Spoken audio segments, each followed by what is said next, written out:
We all stood there, waiting on our fates. There were only 30 of us this term. Too few. Not long past there would be thousands. But now only 30. 28 if you remove the 2 airlines. They were exempted from the auction. Off to their cosy castles as the firstborns of first families. How very fortunate for the fortunate. But that was the way of things, yes? They would do their duty, or we would do ours. The blood was too thin for there to be any other outcome.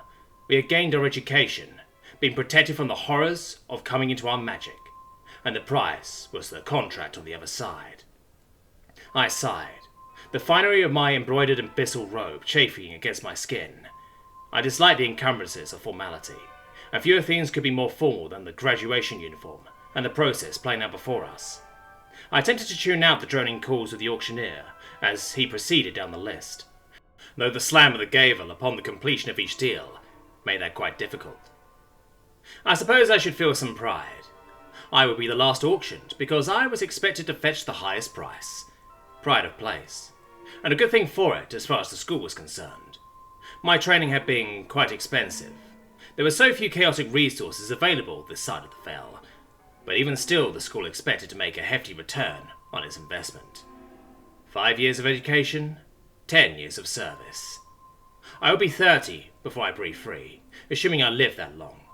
That was long odds. No one bid on a bearer of a black book without intending some level of mayhem. There were too many other sensible and practical bearers who possessed potential for things other than mischief and destruction. Not so for me. All of my spells bent in a single direction.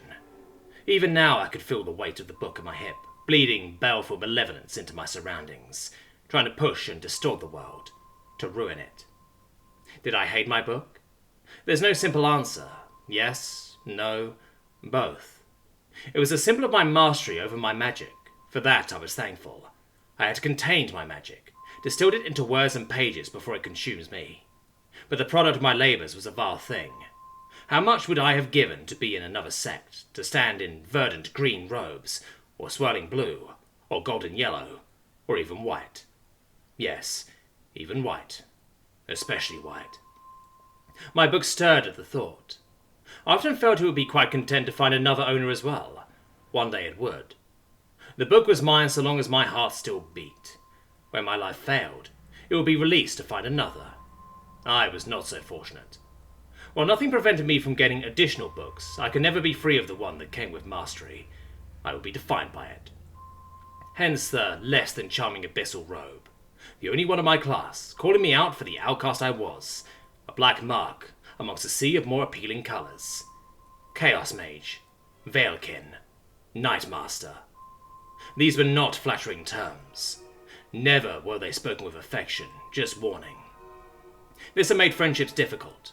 The school was not a place of particular camaraderie, but one was expected to leave with at least 1 or 2 alliances of value. Fellow book-bearers often found respite in the care of each other, and the school was where these relationships often kindled. I had begun my time in the school open to such entanglements, and others had been too, early on. Whatever desire they had quickly dwindled, as the nature of my magic became clear. It is a shame too. I'm quite personable, when someone is willing to treat me like a person, but now, whatever charm I might have once possessed had surely atrophied from disuse. The gavel slammed. A pall settled over the affair. I was familiar with that pall. It was a leading indicator that I had become the centre of attention. I raised my head up, and drew the cowl back from my robe, revealing long, blonde tresses, and what I hoped was a carefully blank face schooled across my olive complexion. My mother had said I was quite a beauty, that I would have offers aplenty when I came of age. I doubted she predicted that offer to come at the school auction, as opposed to the rather blacksmith's boy down the lane. We had none of the blood in our family. Not until me. Alas, the boy had been quite robust. Ramlin, I think his name was. The auctioneer was looking at me expectantly. I pushed my shoulders back and took a step forward. After a quick swallow to clear my throat, I spoke out, raising my voice to ensure my announcement would be heard clearly throughout the gathering. It would not do for any of the bidders arrayed behind me to be unaware that the prize had arrived to the block. I am Terza of Laclia, graduate of this school, and bearer of the Black Book, Enthouse. I am ranked first in class in mana capacity. I am ranked second in class in spell acquisition. I am ranked first in class in power. I have been edged out in acquisition by a brown bearer, which was the expected outcome in most graduating classes. The Browns were adept at arcane scholarship, and what they lacked in capacity and power, they more than made up for in breadth. That I should be even in the top 5 was remarkable for a black bearer. We had a tendency to go narrow and impactful. My education has taken me 5 years. In recompense to the school for its considerable expenditures on my behalf, I am available for a 10-year contract. The pool recommenced his presence as my speech drew to a close, though there was a rapidly building undercurrent of anticipation now. The particulars of my standing were known to all bidders in advance, but I expected it was one thing to review a scroll of graduates, and another thing to see a living, breathing Velican in their midst. Of course, bidders were not the shy and feeble sort, but few could entirely cast out the nightmares of their youth when it stood in the flesh before them. I did hope I made a more appealing sight than whatever horrors mothers had conjured in their young minds. I suspected I would be their first true experience with a Chaos Mage. Even before the blood had run thin, we were quite rare. I had been informed that I was the first the school had produced in over 45 years. Perhaps that was why their stores of chaotic materials had been so thin. They had not planned on seeing my luck again.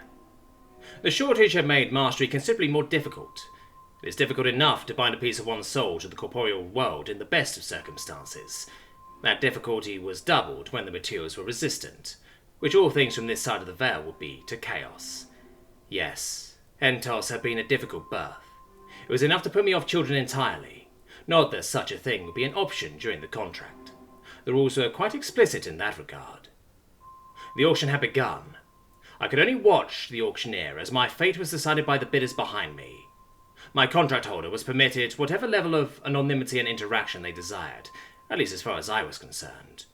The auctioneer would call out a number, wait a brief moment, and then call out another number. Higher and higher.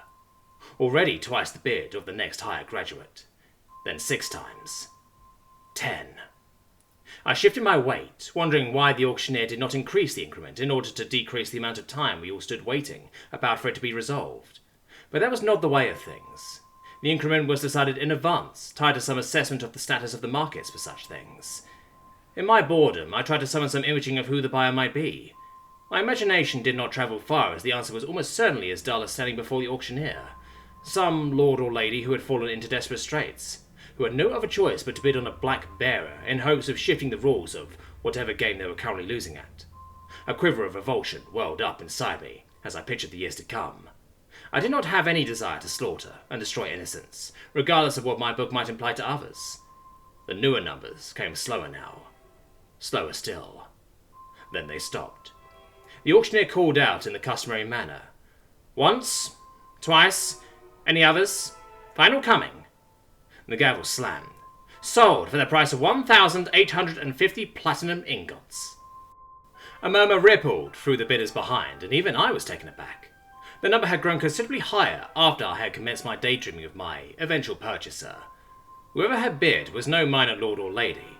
The bid was worth more than whatever land it was meant to buy my services to protect. For the first time I felt a desire to turn and see who would wager such an extravagance on 10 years of my time. But there were rules, and it would show poorly if I were to cross boundaries so quickly after coming into service. The auctioneer slammed the gavel a few more times, hammering the audience back into silence. He held up his hands. I thank all bidders for their presence today, a truly tremendous affair. With the proceeds of this auction, the school will be in an exceptional position to continue providing services to all children with the blood. Indeed, we'll expand our exciting efforts in hopes of increasing the size of graduating classes to their former glory. His eyes darted quickly toward me when he mentioned the tremendous nature of what had transpired, but remained on the bidders otherwise. Per school custom, your contract tree bearers will remain until they receive instruction otherwise. You are permitted to issue your first orders upon receipt and verification of the bid amount, the auctioneer said. He sounded the gavel once more. Auction adjourned.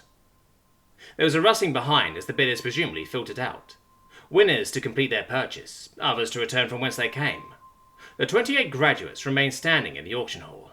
I could hear whispers from some of the others, no doubt making promises to remain in contact or to gossip about the bidding prices. Having no friends, none were directed towards me. I hadn't thought any would be. I did take the opportunity to mull over the number that had been for me, trying to piece together who it might be. Perhaps it was a consortium. It was uncommon, but not unheard of.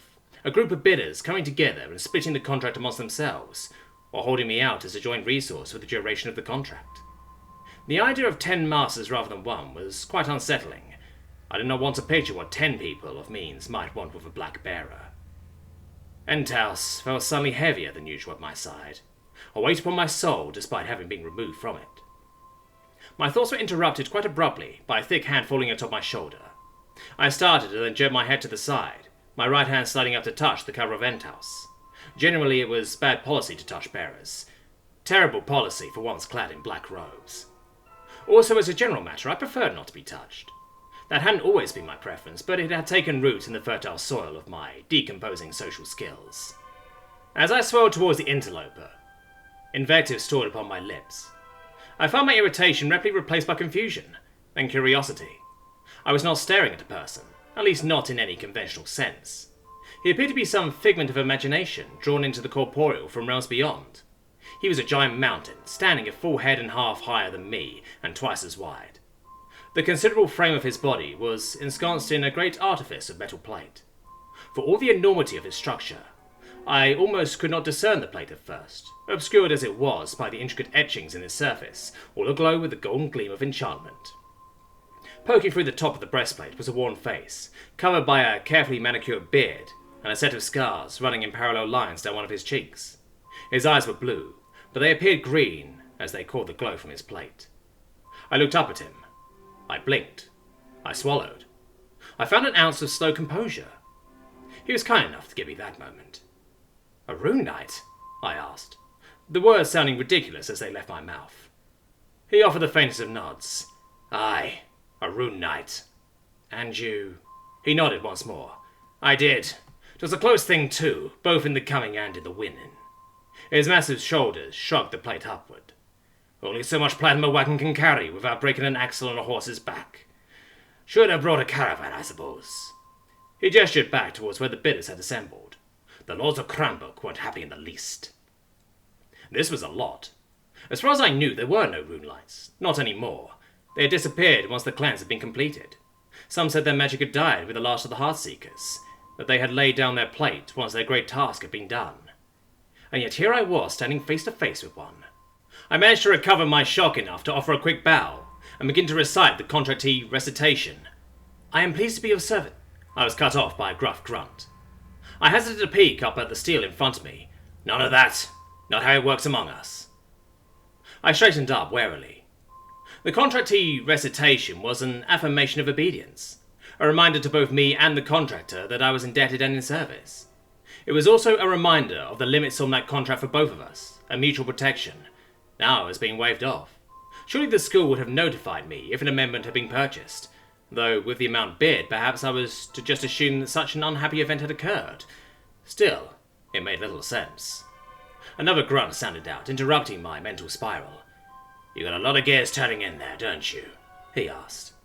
I was not sure how to respond to that. Thankfully, it appeared to be an inquiry of the rhetorical sort.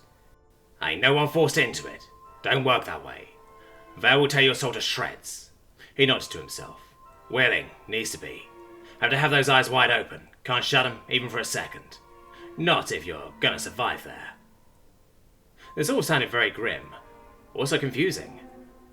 "Survive where?" I asked, it being the logical thing to ask about. "Last Spire," he said, a rumble entering into his grumble. It was unclear whether those two words were supposed to trigger some manner of reaction from me.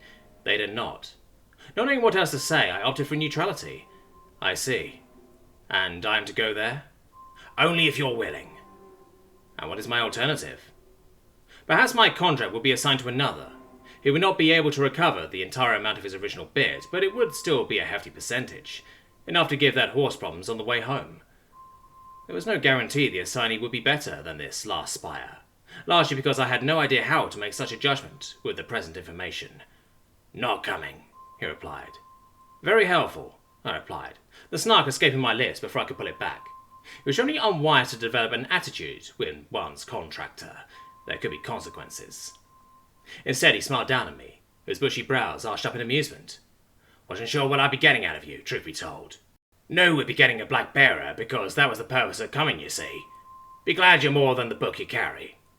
He tilted his body forward now, pressing one gauntleted fist to his chest with a dull thunk.